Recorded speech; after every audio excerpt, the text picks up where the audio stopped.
मैं तो इतने सालों से लोगों की तिथि मनाता आया और तेरा नसीब तो देख, मुझे ढूंढते ढूंढते शमशान ही आ गया। दक्षिण भारतीय फिल्मों का एक अलग ही क्रेज होता है। लोग फिल्मी स्टार को न सिर्फ बेइंतहा चाहते हैं बल्कि कई तो उन्हें भगवान की तरह पूजा भी करते हैं। चित्रदुर्ग के मेडिकल स्टोर का एक सेल्समैन रेणुका स्वामी भी फिल्म स्टार दर्शन तुगुदीपा को कुछ ऐसा ही चाहता था।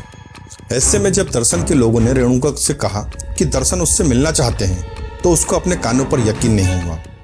उससे लगा कि ऊपर वाले ने उसकी मुंह मांगी मुराद को पूरी कर दी है, लेकिन उसे यह बिल्कुल भी पता नहीं था कि जिसे वो भगवान समझ रहा है वो भगवान नहीं, एक शैतान है। नमस्कार, आदाब और सत श्री अकाल दोस्तों। अभिवादन स्वीकार कीजिए आप IK3 का। मैं IK3 आपको क्राइम की कहानियां सुनाता हूं। दोस्तों, चित्रदुर्ग की अपोलो फार्मेसी में काम करने वाले रेणुका स्वामी की चाहत फिल्म स्टार दर्शन के लिए दीवानगी की हद तक की थी। वो फिल्म स्टार दर्शन की हर फिल्म को फर्स्ट डे और फर्स्ट शो देखा करता था। यही वजह थी कि जब दर्शन की शादीशुदा जिंदगी में पवित्रा गौड़ की एंट्री हुई तो रेणुका पवित्रा से नाराज रहने लगा। हालांकि ना तो रेणुका स्वामी पर्सनली तौर पर दर्शन को जानता था और ना ही उसकी दूसरी बीवी पवित्रा को। दोनों की जिंदगी में उसकी हैसियत एक मामूली फैन से ज़्यादा कुछ भी नहीं थी। एक ऐसा फैन जिसे दर्शन और पवित्रा जानते तक नहीं थे। इसके बावजूद हमेशा स्वामी रेणुका से खुन्नस खाया करता था। स्वामी अक्सर पवित्रा गौड़ा को सोशल मीडिया पर गंदे गंदे मैसेज भेजा करता था। सोशल मीडिया पर पवित्रा को गंदे गंदे मैसेज भेजना, उससे दर्शन की जिंदगी से दूर चले जाने की बात कहना रेणुका स्वामी के लिए एक आम बात थी। लेकिन उसे पता नहीं था कि उसकी इस आदत के चलते खुद उसका हीरो उससे इतना खफा हो जाएगा कि उसके नाम की सुपारी तक के दे चुका होगा। 8 जून को जब चित्रदुर्ग में दर्शन के नाम से फैंस क्लब चलाने वाले रघुवेंद्र ने रेणुका को फोन किया और दर्शन से मिलने का मौका देने की बात कही तो रेणुका स्वामी खुशी के मारे पागल सा हो गया। वो अपने फेवरेट फिल्म स्टार से मिलने के लिए उसके साथ उसी वक्त जाने को तैयार हो गया। दर्शन के गुर्गे पिछले कई दिनों से रेणुका को ट्रैक करने की कोशिश में थे और जैसे ही उन्होंने स्वामी के सामने दर्शन से मिलने का चारा फेंका, वो खुद ब खुद गुर्गों के जाल में फंस गया। राघवेंद्र के बुलाने पर वो खुद अपनी स्कूटी लेकर चित्रदुर्ग के चिल्लारे इलाके में पहुंचा और वहां पहुंचकर उसने उसको फोन भी किया।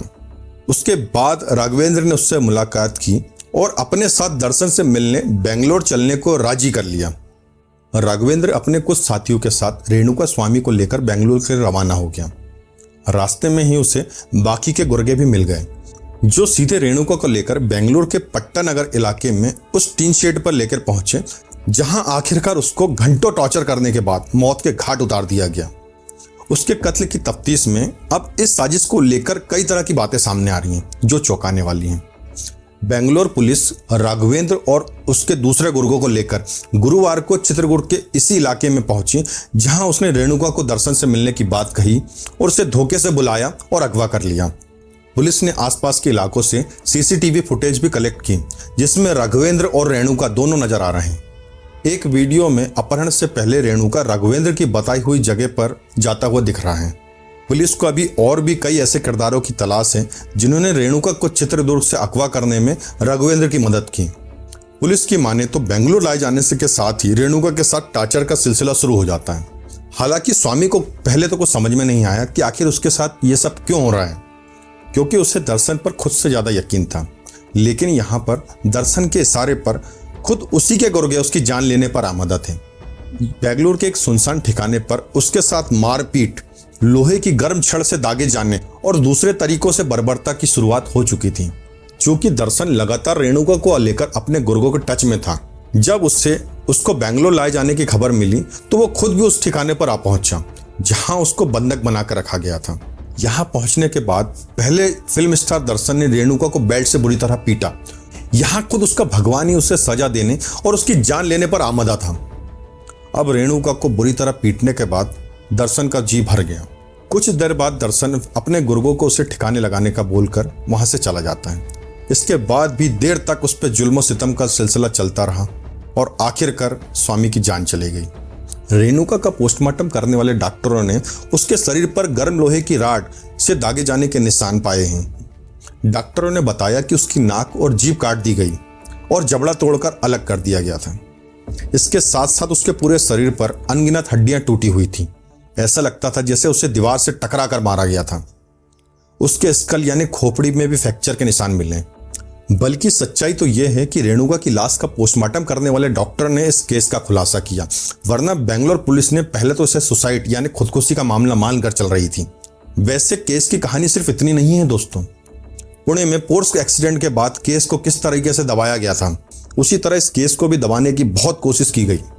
कहानी अब छन छन कर बाहर निकल रही है और उसके साथ ही कई सवाल भी उठ रहे हैं। दोस्तों, सबसे पहला सवाल तो यह है कि डॉक्टर को 1 करोड़ रुपए की पेशकश किसने की। सूत्रों की माने तो रेणुका स्वामी की लाश का पोस्टमार्टम करने वाले डॉक्टर की टीम में से एक ने शिकायत की कि उसकी मौत को सामान्य मौत बताने के लिए 1 करोड़ रुपए की पेशकश की गई थी। इसके साथ ही यह भी कहा गया था कि रेणुका की मौत को कत्ल की जगह नेचुरल डेथ बताया जाए। अब इस डॉक्टर की इस शिकायत ने कर्नाटक में नया भूचाल ला दिया। इधर पुलिस ने इस मामले में डॉक्टर से ऑफिशियल कंप्लेंट करने की बात कही है ताकि मौत का सौदा करने वाले गुनाहगारों की पहचान की जा सके। दूसरा सवाल यह है दोस्तों कि किस इंस्पेक्टर ने दिया था लाश को ठिकाने लगाने का आइडिया। दोस्तों, पुलिस की जांच में एक तथ्य सामने यह भी उभर कर आया है कि रेणुका स्वामी की हत्या के बाद कातिल ने खुद अपने दोस्त पुलिस इंस्पेक्टर को फोन किया और उससे पूछा कि रेणुका की लाश को कहाँ ठिकाने लगाएं और इसको लेकर आइडिया मांगा। और तो और ये आइडिया भी उस पुलिस इंस्पेक्टर का ही था, जिसके बाद कातिलों ने रेणुका की लाश को वहीं के पास के नाले में फेंक दिया, क्योंकि उन्हें लग रहा था कि बारिश के बाद गंदे नाले में डाली गई रेणुका की लाश बहकर आगे निकल जाएगी और किसी को कुछ भी पता नहीं चल पाएगा। लेकिन बदकिस्मती से अगले ही दिन यानी 9 जून को उसकी लाश आवारा कुत्ते को नजर आ गई और उसे नोचने लगे, जिसके बाद इस मामले का खुलासा हुआ।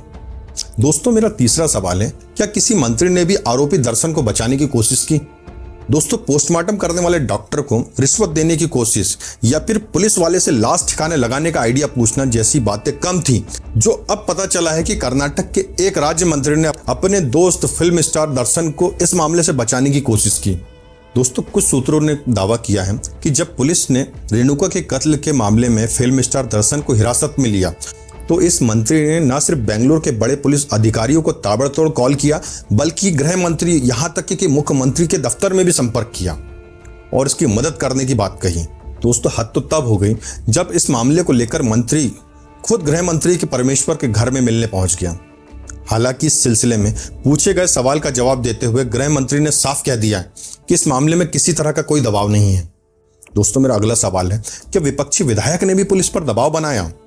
दोस्तों, फिल्म स्टार दर्शन के स्टारडम और बड़े लोगों तक के पहुंच का असर देखिए। उसके गिरफ्तार होते ही इस मामले में सत्ता पक्ष के साथ साथ विपक्षी नेता भी सक्रिय हो गए और उसको बचाने की कोशिश में लग गए। इन्हीं लोगों में से एक बीजेपी विधायक का नाम भी सामने आया है दोस्तों, जिसने उसकी गिरफ्तारी के बाद पुलिस के बड़े अफसरों से इस मामले को रफा दफा करने का दबाव बनाया।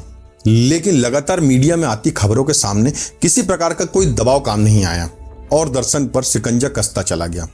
पुलिस ने इस मामले में चल रही सारी इन्वेस्टिगेशन की सारी डिटेल को फिलहाल किसी से शेयर नहीं किया है, लेकिन यह बताया जा रहा है कि उसने दर्शन को आरोपी नंबर 1 न बनाकर आरोपी नंबर 2 बनाया है, जबकि आरोपी नंबर 1 उसकी दूसरी बीवी पवित्रा गौड़ा को बनाया है, जिससे लेकर यह सारा मामला शुरू हुआ था। पुलिस के पास ऐसा करने का क्या आधार है, यह फिलहाल साफ नहीं है, लेकिन यह समझा जा सकता है दोस्तों कि राजनीतिक दबाव और दर्शन के हिमायती लोगों की ओर से पुलिस को कामकाज में बाधा डाली जा रही है। इसके चलते पुलिस ने शायद ये फैसला लिया है। अब दोस्तों, इसका असर केस पर क्या होगा और कैसा होगा, ये देखना बाकी है। दोस्तों, क्या लगता है आपको कि इसमें सारा गुनाह दर्शन का है या उस फैन का है जो दीवानों की हद से ज्यादा अपने हीरो से प्यार करता है। आपके जो भी विचार हैं प्लीज इस कमेंट बॉक्स में जरूर बताएं। आपका दोस्त, आपका होस्ट अपने शब्दों को विराम देता है दोस्तों, और मिलता है बहुत जल्दी नई कहानी के साथ। तब तक अपना ध्यान रखिए। जय हिंद, जय भारत।